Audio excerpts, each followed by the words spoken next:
Hello friend, स्वागत है GSM Rakesh हैं पर फ्रेंड। आज हमारे पास एक रेडमी का फ़ोन है जिसमें system UI is not responding error आ रहा है। और आपने ज़्यादातर देखा होगा ये एरर CPU से होता है, और वीडियो भी आपने देखा होगा। हो सकता है बहुत सारे लोग इस फॉल्ट को बना भी रहे हैं, बहुत सारे लोग इस फॉल्ट को नहीं बना पा रहे हैं। तो उन लोगों के लिए मैं वीडियो लेके आ रहा हूँ। और आज के टाइम पर ये काम बहुत ज़्यादा बढ़ चुका है, तो ये कमाई का एक सॉल्यूशन बोल सकते हैं। और कमाई का ज़रिया तो है ही है, साथ ही आपका हैंड स्किल है वो इम्प्रूव हो सकता है, क्योंकि इसका जो मदरबोर्ड है बहुत अच्छी क्वालिटी का है। तो इस पर जो हैंड स्किल है वो मजबूत हो सकती है। तो यहाँ पर वीडियो को कट करके मैंने इसके जो क्रोम को मैंने निकाल लिया है, और उसके बाद इसके मदरबोर्ड को भी हम निकालेंगे। और उसके बाद हम इसमें CPU रिवॉल्विंग करेंगे, और रिवॉल्विंग करने का भी तरीका बताएंगे, निकालने का तरीका बताएंगे, क्लीनिंग करने का तरीका बताएंगे। तो जो लोग ये काम नहीं कर पा रहे हैं तो फटाक से सीख जाइए, क्योंकि आज के टाइम पर बहुत ज़्यादा मार्केट में ये फ़ोन इस प्रॉब्लम में आता है, जो कि रेडमी का नोट 10 हो गया, नोट 10 प्रो हो गया, नोट 10 प्रो मैक्स हो गया, और भी बहुत सारे मॉडल आने लगे हैं। तो इनको आप बहुत ईज़िली तरीके से कर सकते हैं। ऊपर की साइड से देखते हैं तो यहाँ पर शील्ड उठा हुआ है, मगर पीछे की साइड पे कोई भी काम नहीं किया गया है। तो यहाँ पर हम जो काम करेंगे वो करेंगे CPU की तरफ से। यहाँ पर कोई भी शील्ड कट नहीं किया है। शील्ड को कैसे कट करते हैं वो मैं आपको इस वीडियो में बताने वाला हूँ। सेफ तरीका क्या है, तो सबसे पहले आपको इस तरीके से कटिंग करना है, ये कोने कट करना है इस तरीके से। अब उसके बाद आपको जड़ से शील्ड को कट नहीं करना है, ऊपर से कट करना है। जैसे इस तरीके से मैं आपको दिखाता हूँ, यहाँ से इस तरीके से पकड़ा और हम इस तरीके से रोटेट करते चले जाना है। तो ये शील्ड है वो सेफ तरीका है।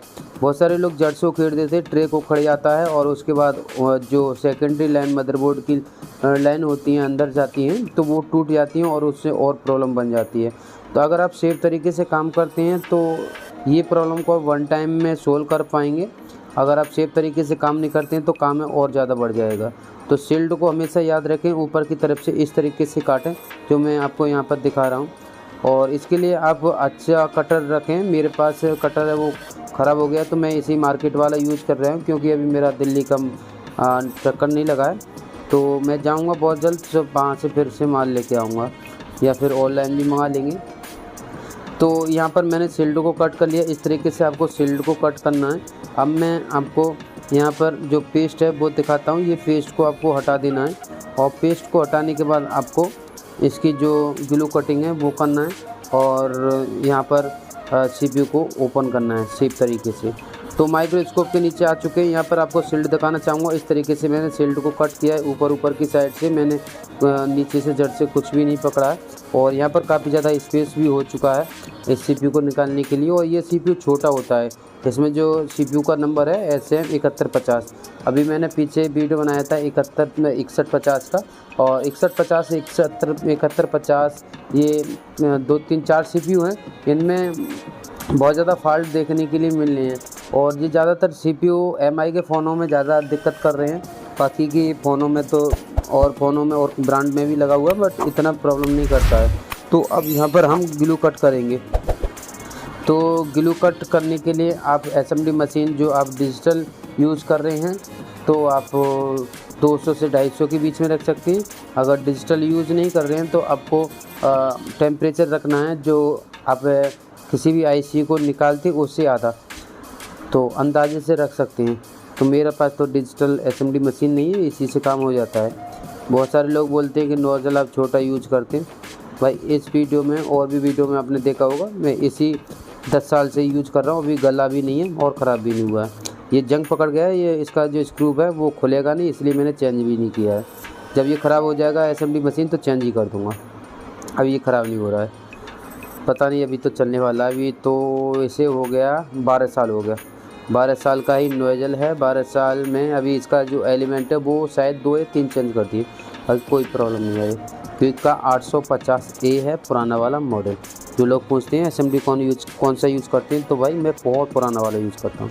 ग्लू कट कर लिया, साइड से प्लग पेस्ट डालना है, और आपको हीट करना है, फिर हीट करना है। और उसके बाद आप अपनी SMD मशीन वो डिपेंड करता है मॉडल बाई मॉडल। अगर आपके पास डिजिटल असेंबली मशीन है तो 350 से 400 के बीच में, 350 से 400 के बीच में बहुत सारे जो असेंबली मशीन है, जैसे कि क्यू 857, उसमें आपको 350 रखना है। और उसके अलावा और कोई सी भी असेंबली मशीन यूज कर रहे हैं तो उसमें 380, 370, 400 तक भी रख सकते हैं, क्योंकि क्यूब 857 का जो टेम्परेचर है बहुत ज़्यादा हाई होता है और बहुत जल्दी कवर करता है। तो यहाँ पर मैं फ्री हीट कर रहा हूँ पहले, क्योंकि हमारे लिए सेफ वे में काम करना है और आप लोगों के लिए सिखाना है। तो यहाँ पर फ्री हीट किया है। अब यहाँ पर टेम्परेचर बढ़ा भी सकते हैं, क्योंकि प्री हीट करने के लिए आप पहले 300 का टेम्परेचर रखना है, उसके बाद टेम्परेचर आप बढ़ा देना है। अब मैंने यहाँ पर टेम्परेचर बढ़ा दिया। अब मैं यहाँ पर जो हमारा ओपनर है, जिसे हम स्क्रैपर बोलते हैं, उसको हम डालने की कोशिश करेंगे, बट अभी नहीं। अभी ये पूरी तरह से ये हीट नहीं हुआ है, तो थोड़ा सा हम अंदर डालेंगे और उसके बाद हम हल्का सा दबाव देंगे। इतना दबाव नहीं देना है कि CPU वो टेढ़ा हो जाए या फिर ज़बरदस्ती उखड़ जाए और ट्रे का वो टूट जाए। वैसे इसका मदरबोर्ड बहुत मजबूत होता है, ट्रैक निकलते नहीं हैं। मैंने और भी मॉडल किए हैं, ये तो शायद दूसरा मॉडल किया, उसका वीडियो नहीं बनाया था पहले। आता है मेरे पास भी जो फ़ोन है। मार्केट यहाँ पर थोड़ा सा डाउन रहता है, पता नहीं, शहर में मैं रहता नहीं, शहर में तो अच्छा खासा काम आता है। बाकी आप कमेंट करके बताना इस काम का आप कितना रुपये लेते हैं अपने मार्केट में। मेरे यहाँ तो बहुत कम देते हैं कस्टमर, वही 1000, 1500, 1200, 800 इस तरीके से। आपकी मार्केट में कितना दे के जाता है कस्टमर, आप कितना पे करते हैं इस काम के लिए, तो कमेंट करना। यहाँ पर हमारा CPU वो ओपन हो चुका है, इसको हम क्लीनिंग करेंगे और रिवॉल्विंग करेंगे। तो अब आप देखते रहिएगा किस तरीके से आप क्लीन करना है और किस तरीके से रिवॉल्विंग करना है। बहुत ईजीली तरीका मैं बताता हूँ इस वीडियो में, और भी वीडियो में, जो कोई भी मैं वीडियो लेकर आता हूँ ईजी तरीके से लेकर आता हूँ। बहुत सारी वीडियो में आपने देखा होगा CPU को एक बार में रिवॉल्विंग करते हैं, मैं एक बार में रिवॉल्विंग नहीं करता, क्योंकि आप लोगों को अच्छे से समझ में आए। मैं चाहूँ तो एक बार में रिवॉल्विंग करके भी लगा सकता हूँ, बट आप लोगों के जो मैं दिखाना चाहता हूँ वो कोई दिखाना नहीं चाहता यूट्यूब पर, तो वो चीज़ मैं दिखाना चाहता हूँ। यहाँ पर एक प्रॉब्लम हो रहा है मेरे साथ, जो आयरन का ये टिप है वो मेरा ख़राब हो गया, तो मैं दूसरा टिप यूज़ कर रहा हूँ। तो ये इसकी शील्ड से टच हो रहा है तो अच्छे से क्लीन नहीं हो पा रहा है, तो थोड़ा सा मैनेज कर लेना। मैं बहुत जल्द मार्केट जाने वाला हूँ और पुराना वाला जो टिप मैं यूज़ कर रहा था C210, तो उसको मैं यूज़ करने वाला हूँ। तो यहाँ पर मैं क्लीन कर लेता हूँ, उसके बाद रिवॉल्विंग कर लेता हूँ।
फ्रेंड यहाँ पर मैंने CPU को तो रिवॉल्व कर लिया है। अब यहाँ पर बात रह गई है मदरबोर्ड की, तो CPU लगाने की। बट उससे पहले आपको इसके जो मदरबोर्ड के पैड है कॉटन के कपड़े से या कॉटन से आपको अच्छे से क्लीन कर लेना है, यानी कि इसको चमका लेना है, जैसे कि मैं यहाँ पर चमका रहा हूँ। कभी कभी ऐसे आप क्लीन नहीं करते हैं तो कोई ना कोई पॉइंट है वो डिस्कनेक्ट रह जाता है, उसकी वजह से कुछ ना कुछ फ़ोन में प्रॉब्लम रह जाती है। तो ये चीज़ आपको ध्यान रखना है कि अच्छे से क्लीनिंग करना ज़रूरी है। बाकी का अगर आसपास से कोई ब्लैक पेस्ट या फिर कहीं पर रह गया तो उसको भी आपको क्लीन कर लेना है। अब यहाँ पर हल्का सा प्लग पेस्ट डालना है। यहाँ पर मैं जानबूझ के प्लग पेस्ट है वो ज़्यादा डाल रहा हूँ। CPU छोटा है, क्यों डाल रहा हूँ मैं आपको आगे बताना चाह रहा हूँ, क्योंकि मैं हर वीडियो में कुछ ना कुछ सिखाना चाहता हूँ आपको, और लोग हैं वो वीडियो को पूरा नहीं देखते। तो यहाँ पर मैंने प्लग पेस्ट इसलिए डाला है ज़्यादा। बहुत सारे लोग जो CPU लगाते हैं या फिर कोई भी IC लगाते हैं तो हीट करने के बाद CPU है या फिर और कोई भी IC है वो इधर उधर को भागने लगती है। तो वो क्यों भागती है, वो उसका रीज़न ये होता है कि प्लग पेस्ट है वो ज़्यादा डाल लेते हैं। अगर प्लग पेस्ट आपने ज़्यादा भी डाल लिया है तो आप उसको भी कंट्रोल कर सकते हैं। जैसे कि यहाँ पर मैं हीट कर रहा हूँ, अब ये इधर उधर को भागने लगेगा, देख सकते हैं भागने लगा, ये तैरने लगा। तो आपको पहले एक कोने से हीट करके देख लेना है कि रुकता है नहीं रुकता है, नहीं रुक रहा है। आपको थोड़ी देर ऐसे हीट करना है, उसके बाद छोड़ देना है, हीट करना है, छोड़ देना, और चारों तरफ आपको नोजल को घुमाते रहना है जल्दी जल्दी। उसके बाद ये कहीं को नहीं भागेगा, जैसे कि यहाँ पर अब नहीं भाग रहा है। अगर ये भागेगा तो एक ही जगह पर रुक जाएगा। तो इस तरीके से आपको अगर प्लग पेस्ट ज़्यादा डाल दिया है तो इस तरीके से आपको कर लेना है। अब ये सही पोजीशन में अपना पहुंच गया है। अब ये CPU है वो हमारा एक किस्म से लग ही चुका है। प्लग पेस्ट है वो बाहर की तरफ आ गया, तो मान सकते हैं कि ये लग चुका है। थोड़ा सा मूवमेंट करा के देखेंगे, हाँ हो गया। ज़्यादा कराना नहीं होता, कभी को बॉल है वो आपस में शॉर्ट हो जाती हैं। तो अब यहाँ पर हम थोड़ी देर के लिए इसे ठंडा करते हैं, उसके बाद फ़ोन को हम ऑन करते हैं। फ्रेंड यहाँ पर थोड़ी देर के लिए मैंने ठंडा रख लिया, बट यहाँ पर एक प्रॉब्लम आया है। यहाँ पर CPU निकाला था तो एक कंपोनेंट है वो हमारा निकल गया है। तो कोई बात नहीं है, इसका सोल्यूशन वो न्यू में आ चुका है। जो कंपोनेंट निकल जाते हैं तो मदरबोर्ड, CPU और IC के बगल में जितने भी कंपोनेंट है उसका आप वैल्यू बोर्ड न्यू में देख सकते हैं। मैं यहाँ पर विदाउट कंपोनेंट के चेक कर लेता हूँ। कभी कभी बहुत सारे जो MI के फ़ोन देखने के लिए मिले हैं तो जो कंपोनेंट हैं कुछ इस तरीके के लगे हुए हैं, वो विदाउट कंपोनेंट के भी फ़ोन है वो ऑन हो जाता है। अगर ऑन हो जाता है तो अच्छी बात है, नहीं तो हम इस कंपोनेंट को हम बोर्ड न्यू में देखकर इसकी वैल्यू को देखकर उसके बाद लगा देंगे। तो फ़ोन को मैं ऑन करके देखता हूँ होता है या नहीं होता है। हाँ ये फ़ोन तो ऑन हो गया। अब ये देखते हैं यहाँ पर कुछ एरर तो नहीं आएगा, जैसे कि पहले यहाँ पर जो आ रहा था system UI is not responding. अगर वो एरर आता है तो हमारा जो रिवॉल्विंग में अभी हमारा काम नहीं हुआ, या फिर मदरबोर्ड का भी प्रॉब्लम हो सकता है, या फिर रिवॉल्विंग वो परफेक्ट नहीं हो पाई है। वैसे हमने रिवॉल्विंग को परफेक्ट किया है और आप लोगों के लिए भी समझ में आया होगा। यहाँ पर देख सकते हैं ये रीसेट किया हुआ था और ये फ़ोन है वो हमारा बूट करने लगा है। अब यहाँ पर कोई भी एरर देखने के लिए नहीं मिल रहा है। तो ये हमारा काम है वो सक्सेस हुआ है। और कमेंट करके बताना आपको ये वीडियो कैसे लगा, और जो कंपोनेंट उखड़ा था वो उसके बारे में मैंने ऑलरेडी वीडियो बना रखा है। मैं ये जो वो न्यू का एक नया अपडेट आया था जिसमें मदरबोर्ड के IC साइड कंपोनेंट की वैल्यू, तो वो देख लेना। अगर आपको नहीं पता है और उसके ऊपर आपको वीडियो बनवाना है तो कमेंट कर देना। आप कमेंट करते हैं तो मैं वीडियो बनाता हूँ। तो ये बहुत ज़्यादा मार्केट में काम चल रहा है और आज के टाइम पर कमाई का सौदा बोल सकते हैं, क्योंकि ये ज़्यादा प्रॉब्लम आ रही है और हर कोई कर नहीं पा रहा है और कंपटीशन इतना कुछ नहीं है। 1000, 1200, 1500, 2000, 2500 तक भी कस्टमर देखा जाता है, वो डिपेंड करता है मार्केट के ऊपर। तो यहाँ पर हमारा फ़ोन है लास्ट बूटअप पर पहुँच गया और यहाँ पर मैं आपको दिखाना चाहूँगा कोई भी अभी तक तो एरर आया नहीं है। यहाँ पर शायद हाँ हो चुका है, पूरा ऑन हो चुका है। यहाँ पर फ्लाइट मोड लग रहा है, एक बार देखेंगे कहीं सैमसंग वाला प्रॉब्लम तो नहीं है। ऐसे सैमसंग वाला प्रॉब्लम आता नहीं है। ठीक है, कोई प्रॉब्लम नहीं। Thank you.